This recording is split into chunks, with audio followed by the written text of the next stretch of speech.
ये खबर दिखा दूं, इसका एक अहम पहलू देख लीजिए। सलमान चिश्ती की धमकी पर अंजुमन कमेटी के सचिव का बयान आया। चिश्ती का बयान निजी बयान है। सचिव सरवर चिश्ती ने कहा अंजुमन या दरगाह का बयान से कोई वास्ता नहीं है। सरवर चिश्ती ने यह भी कहा इस बयान से दरगाह का कोई वास्ता नहीं है, यह सलमान का निजी बयान है। दो, इट्स हाईली कंडेमनेबल। इसकी हम घोर निंदा करते हैं और पुलिस जाने वो जाने जो इस किस्म के नारे लगाते हैं।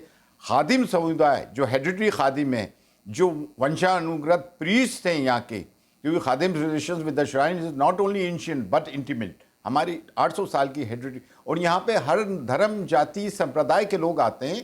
कम्युनल हार्मनी हम प्रैक्टिस करते हैं, सांप्रदायिक सौहार्द को प्रमोट करते हैं प्रैक्टिकली, और हम जो है कंपोजिट कल्चर प्लुरलिस्टिक सोसाइटी के नॉर्म्स को एड्रेस करते हैं और इंडियन डाइवर्सिटी को प्रमोट करते हैं। ये एक गुलदस्ता है भारत। जो भी इस किस्म की हरकत करता है उसको सख्त सजा दी जाए।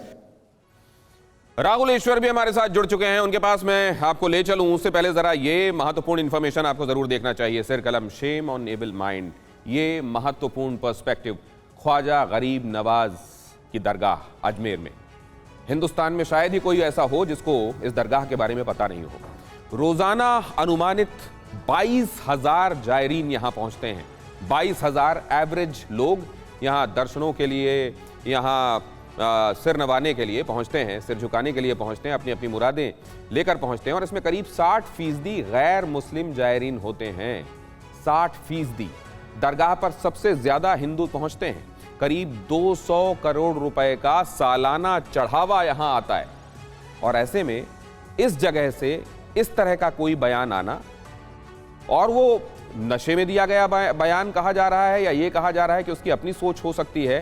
कोई भी जो इस जगह पर कभी थोड़े दिनों के लिए भी अगर सेवक रहा होगा, खादिम रहा होगा, तो उसको मालूम होगा इस जगह की तासीर क्या है, इस जगह का मिजाज क्या है।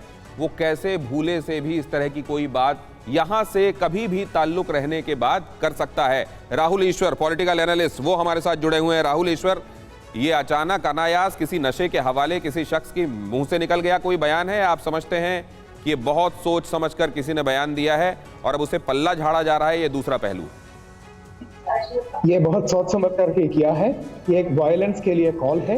इसका कोर पॉइंट है, हमें जो कोई भी एक्सप्रेशन हो उसको एक रिस्पॉन्सिबिलिटी होना चाहिए। जो कोई हम चले उसको एक सेंसिटिविटी होना चाहिए। हमारे लोग में हेट क्राइम के खिलाफ 153 और 295A है, और 295A सभी हेट क्राइमों को रोक देता है। तो जो कोई भी, चाहे वो हिंदू हो, मुसलमान हो, ईसाई हो, बौद्ध हो, या फिर विश्वासी भी नहीं हो, उसको हेट प्रोपोगेट करने के लिए कोई राइट नहीं है। आईपीसी और इंडियन कॉन्स्टिट्यूशन स्टॉप करता है। तो आप ये कह रहे हैं कि वायलेंस के लिए कॉल है। अगर वायलेंस के लिए कॉल है तो आप समझते हैं कि एक वन ऑफ इंसिडेंट, एक उस पूरे दरगाह के आसपास काम करने वाले लोगों के उस समूह में किसी एक व्यक्ति ने ये काम कर दिया, या आपको लगता है कि वहाँ इस तरह की कहीं सोच पनप रही होगी कई लोगों ने में, जिसकी नुमाइंदगी इस व्यक्ति ने ये आवाज़ देकर के ये